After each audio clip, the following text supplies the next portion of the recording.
Je vais vous parler de l'imitation et de l'importation. Comment sait-on qu'un objet est importé et non pas fabriqué sur place? Tout simplement parce que il n'y a pas les infrastructures pour construire cet objet sur place. Et donc ces infrastructures, elles sont ailleurs.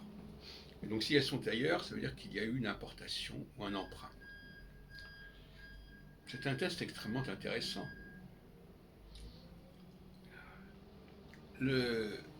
L'emprunteur ne subit pas toutes les charges de celui qui a produit. Il profite du fruit.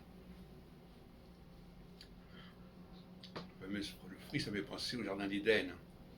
Prendre le fruit sans avoir participé à son élaboration, à sa genèse, il y a un problème. Ce sont des profiteurs, quelque part, qui font ça. Emprunteurs, importateurs. Et la science permettant de distinguer ce qui est emprunté et ce qui est exporté. Exporter, c'est une façon de parler, parce que souvent, il s'agit d'un pillage, sinon d'un plagiat, sans l'autorisation même de celui qui a, sans l'accord, et surtout sans mentionner la source. Vous connaissez mes problèmes là-dessus. Donc, actuellement, je travaille de façon emblématique, si on peut dire, de façon exemplaire, sur la comparaison entre les deux volets des centuries. Et je montre à quel point le deuxième volet n'a pas du tout le même profil que le premier, à la fois sur le fond et sur la forme.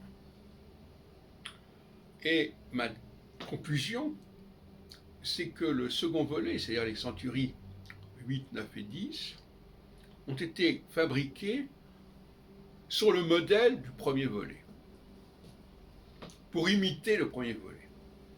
Mais évidemment, la différence saute aux yeux quand on connaît un peu le sujet. Je vous conseille de lire notamment le répertoire chronologique de Robert Ben-Azra. C'est que on ne connaît qu'une seule et unique version du second volet. Alors que, pour le premier volet, c'est extrêmement complexe. Alors il y a ceux qui évidemment vous disent qu'il y a eu un premier temps à 4 centuries, puis un deuxième temps à 7 centuries. Donc déjà, il y a une complexité qu'on ne trouve pas dans le second volet. Mais bien plus que ça, quand on regarde la succession des éditions, la description des éditions parues sous la Ligue, dans les années 1588-90, on s'aperçoit que ça a été une succession d'ajouts, de rajouts. C'est indiqué, ajouter, etc. La notion même d'ajout est formulée même dans le texte. Et d'ailleurs, on voit bien que les centuries 4 et 7 sont au départ des additions de quelques quatrains, puisque le premier volet, soi-disant, c'est 353 quatrains. 300 quatrains plus une addition. Et pour les centuries 5, 6 et 7, on a la 7e centurie qui est également une addition, etc. Donc ce sont des additions successives, des corrections successives, des ajouts successifs. Donc c'est beaucoup plus dynamique que la description du second volet, où il n'y a rien à dire. C'est clean, hein, c'est pas centurie 7, 8, 9. Centurie 8, 9, 10, voilà, 8e, 9e, 10e centurie. Chaque centurie fait ses 100 quatrains. Il n'y a pas d'édition, c'est clair et net. Bon. Alors, certains sont tombés dans le piège et n'ont pas voulu comprendre qu'il y avait une différence entre ces deux catégories.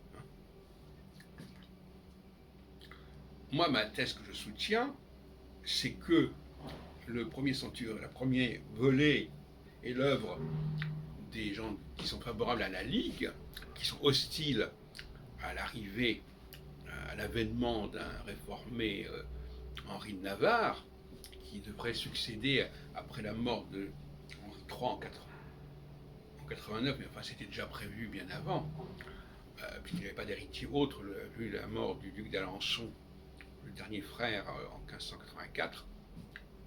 Donc il s'oppose à cela. Et ça fonctionne bien, ça a un effet de propagande important. Alors les tenants d'Henri de Navarre, eux, ont voulu faire contrepoids à cela. Et donc ils ont élaboré 3 centuries qui se présentaient comme étant le complément, ils appellent ça la milliade. Donc il y avait 7 centuries, ça faisait en gros 700 quatrains, et puis on en rajoute 300, ça fait 1000, c'est mieux. Voilà. Et on met une autre épître, parallèlement à la préface à César, qui annonce le premier volet, on met une deuxième épître qui est l'épître à Henri II, et une épître datée de 1558, alors qu'il existait déjà une épître à Henri II de 1556, en tête des présages merveilleux pour 1557. On récupère toutes sortes de documents pour étoffer tout cela, on pille le chemin, la guide des chemins de France de Charles Étienne, on récupère ceci ou cela, voilà, et donc le second volet, il emprunte à gauche et à droite toutes sortes de documents qu'il met en quatrain, bien sûr. Et actuellement, on ne veut pas reconnaître la différence entre les deux volets. On dit, voilà, il y a une édition complète, à 10 centuries, qui serait parue dès 1568, et même peut-être en 1558, parce que la préface à César, à Henri II, est datée de 1558. Alors vous comprenez, avant sa mort en 1558. Voilà, donc en réalité, et je dirais, je ne reviens pas, je ne vais pas continuer là-dessus, mais on a là quelque chose d'emblématique. Par-delà la question des centuries, des centuries, on a cette question de l'imitation. L'imitation d'un document en produisant un autre document, mais en faisant l'erreur de produire un document qui soit complètement achevé et qui n'a aucun passé, aucune histoire, aucune infrastructure préalable, ni dans l'espace ni dans le temps. C'est-à-dire qu'il n'y a pas d'infrastructure qui pourrait expliquer la construction de ce truc-là, et puis il n'y a pas non plus de genèse des différents états qui auraient pu conduire à cet état-là. Et donc ça nous enseigne toute une épistémologie de l'emprunt, de l'imitation, par-delà toute la question des centuries.